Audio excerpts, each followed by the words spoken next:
बिस्मिल्लाहिर्रहमानिर्रहीम वस्सलातु वस्सलामु अला रसूलिहिल करीम व अला आलिहि व सहबिहि अजमाइन। ईद की खुशी हम क्यों मनाते हैं, पहले मैं ये थोड़ा सा वाज़े कर दूं कि रमज़ान का महीना अल्लाह ने पूरा एक हमारे लिए खुशी का महीना बनाया है, जिसमें अल्लाह की जन्नत के दरवाज़े खोल दिए जाते हैं, जहन्नुम के बंद कर दिए जाते हैं, शैतान कैद कर दिए जाते हैं, जन्नत को रोज़ाना सजाया जाता है, अल्लाह का अर्श पहले आसमान पे आ जाता है, अल्लाह की तरफ से ऐलान हो रहा होता है, कोई बख्शिश चाहने वाला, कोई हाजत मांगने वाला। फ़र्ज़ 70 फ़र्ज़ों के बराबर हो जाता है और नफ़ल फ़र्ज़ के बराबर हो जाता है, और नफ़ल और फ़र्ज़ का फ़र्क इतना बड़ा है कि क़यामत तक 2 रकात नफ़ल पढ़ता रहे तो फ़र्ज़ रकात के एक सजदे के बराबर नहीं।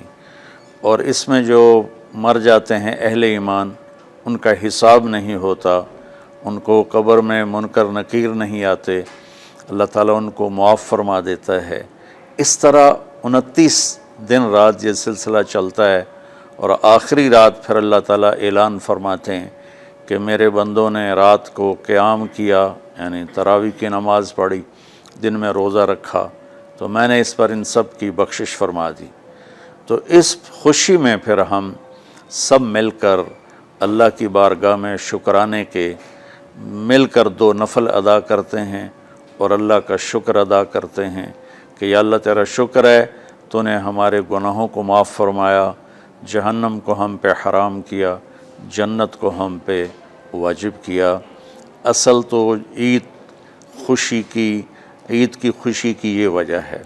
बाकी जो उदासियाँ हैं, डिप्रेशनें हैं, उसकी वजह आपस की मोहब्बतों का कम हो जाना है और दुनिया की ऐसी दौड़ जिसने अपने आप को भी भुला दिया है, और आपस की नफ़रतें हैं और आपस के बुग़्ज़ हसद हैं।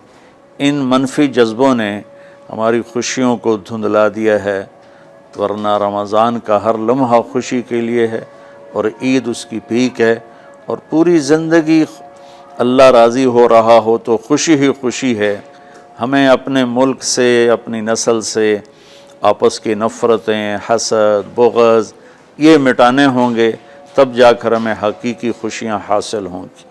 आप ईद के लिए गुस्ल फरमाते थे और अपने कपड़ों में से अच्छे कपड़े मुंतखब फरमाते थे, और फ़जर की नमाज के बाद आप इशराक नहीं पढ़ते थे इस दिन। बाकी आपकी सारी ज़िंदगी का मामूल था कि फ़जर के बाद आप इशराक पढ़ते थे, लेकिन इस दिन आप इशराक नहीं पढ़ते थे।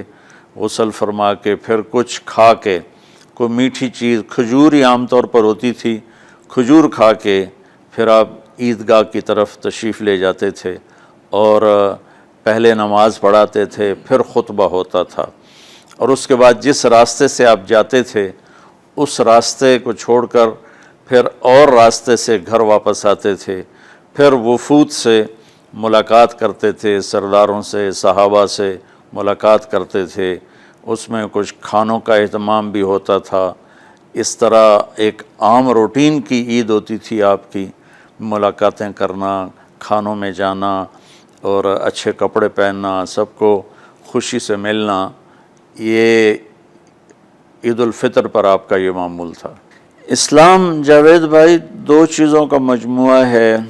एक अल्लाह का हक़ है जो इबादत की शक्ल में है, और एक अल्लाह के बंदों का हक़ है जो अखलाकियात और मामलात और मुआशरत की शक्ल में है।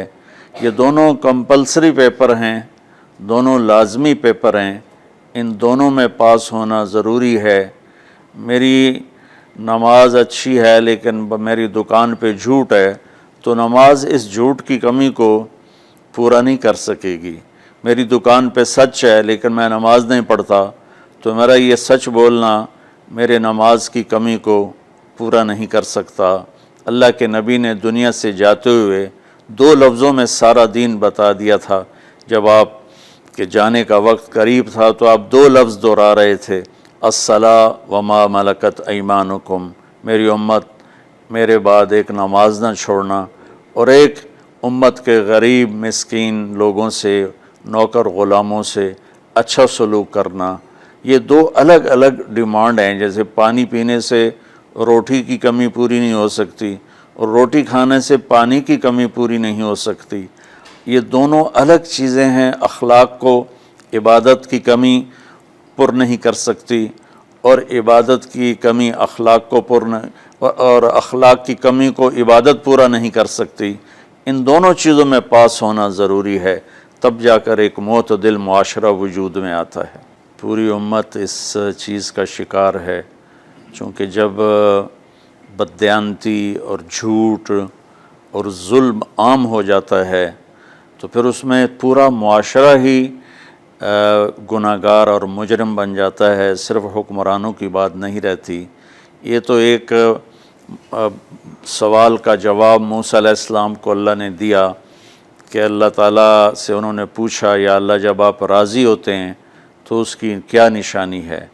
तो अल्लाह ताला ने फरमाया कि मैं बारिशें मौके पर देता हूँ, हुकूमत समझदारों को देता हूँ, पैसा मैं सखियों को देता हूँ। तो फिर उन्होंने पूछा जब आप नाराज़ होते हैं तो उसकी क्या निशानी है? तो आपने फरमाया, अल्लाह ताला ने फरमाया कि बारिशें बेमौका करता हूँ, हुकूमत नाअहलों को देता हूँ और पैसा मैं बखीलों को देता हूँ। तो जब माशरे में उमूमी बिगाड़ पैदा होता है तो उसका असर फिर इस शक्ल में ज़ाहिर होता है, कभी किसी और शक्ल में ज़ाहिर होता है। इस चीज़ के मुजरिम न सिर्फ हुक्मरान हैं, न सिर्फ बखील लोग हैं, बल्कि तमाम तबक़ात उम्मत की इज्तिमाई कोताही में ये हालात अल्लाह की तरफ से पैदा होते हैं।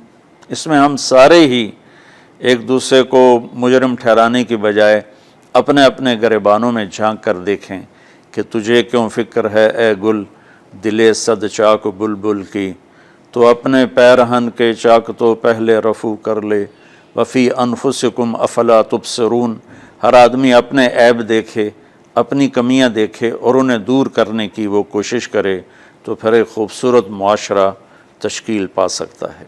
कि मैं इस ईद के खुशी के मौका पर अपनी कौम से हाथ जोड़ के अपील करूँगा कि झूठ बोलना छोड़ दें, धोखा देना छोड़ दें और जुल्म करना छोड़ दें।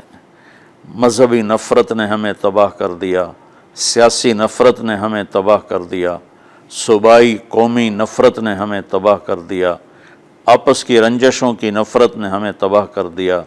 मैं सारी कौम के सामने झोली फैलाकर चारों सूबों के रहने वालों से और हर मकतब फ़िक्र से मुतालिक अहले ईमान से ये दरख्वास्त करता हूँ कि आएँ हम सच्चाई को अपना साथी बनाएं और दयानतदारी से अपने आप को आरास्ता करें और इंसाफ का साथ दें, ना जालिम बने ना जालिम का साथ दें। एक हदीस सुना के बात ख़त्म करते हैं। मेरे नबी वज़ू फरमा रहे थे तो सहाबा आपके वज़ू का पानी गिरने नहीं दे रहे थे, नीचे से लेकर कोई पी रहा था, कोई मुंह पे मल रहा था। तो आपने फरमाया मा यहमिलुकुम अला हाज़ा, ये क्या कर रहे हो? वो कहने लगे या रसूल अल्लाह, अल्लाह उसके रसूल की मोहब्बत में कर रहे हैं। तो आपने फरमाया मैं तुम्हें बताता हूँ अल्लाह उसके रसूल से मोहब्बत करने वाला कौन होता है। फ़लयुस्तक़िल हदीस इज़ा हद्दस, अल्लाह रसूल से मोहब्बत करने वाला वो होता है जो हमेशा सच बोलता है। फ़लयुद्दिल अमानत इज़ा तुमिन, जो हमेशा अमानतदारी से काम लेता है, कभी धोखा फ्रॉड नहीं करता। फ़लयुहसिन जिवार मन जावरहु, और जो हमेशा अपने पड़ोसियों के साथ अच्छा सलूक करता है, पड़ोसी अपने हों, गैर हों, मुस्लिम हों, नॉन मुस्लिम हों, वो उनके साथ अच्छा सलूक करता है। ये तीन निशानियां हैं इश्क़ रसूल की।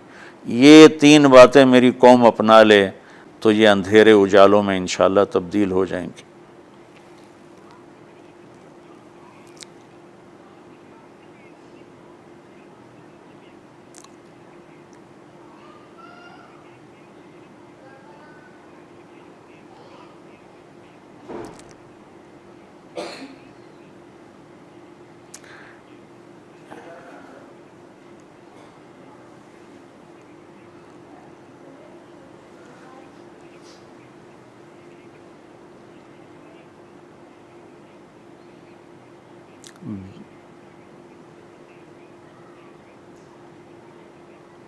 बिल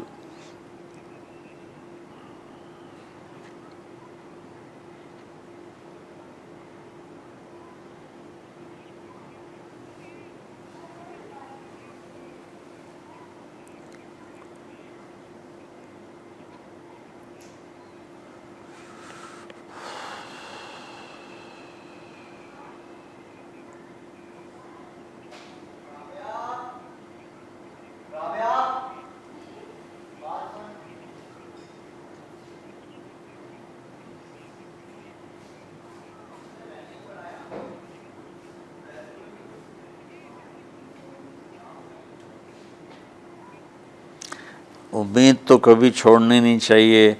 जैसे देखें मरीज़ के साथ डॉक्टर आखिरी हद तक जान मारता है, उसकी जान बचाने की कोशिश करता है, फिर बाकी जिसके नसीब में मौत होती है वो मर जाता है, लेकिन डॉक्टर कभी भी इस वजह से नहीं छोड़ देता कि ये मर जाएगा।